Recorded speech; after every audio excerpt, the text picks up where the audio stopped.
Welcome to Kenton's videos. Enjoy the video. You start by trimming what taxes your CPU and network. Close background apps now so Roblox gets full resources. This reduces OS-level stalls.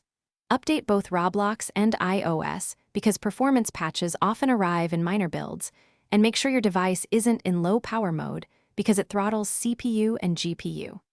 Once done, connect to a stable 5 GHz Wi-Fi or a strong LTE signal to lower latency. This prevents packet loss and stutter during gameplay.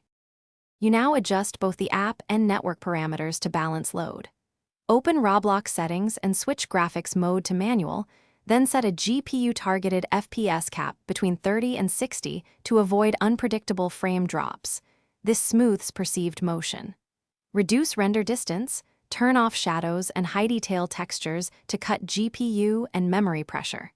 For networking, prefer a wired phone hotspot or enable router co-s to prioritize game packets, and you finish by consolidating changes and checking results. Reboot the iPhone to clear caches and free RAM. Many lingering slowdowns disappear after a restart.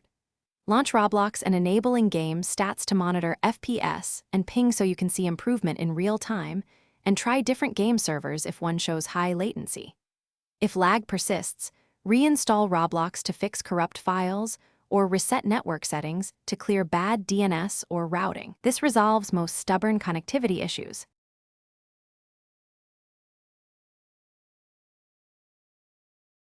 Thanks for watching. Consider subscribing if we helped you.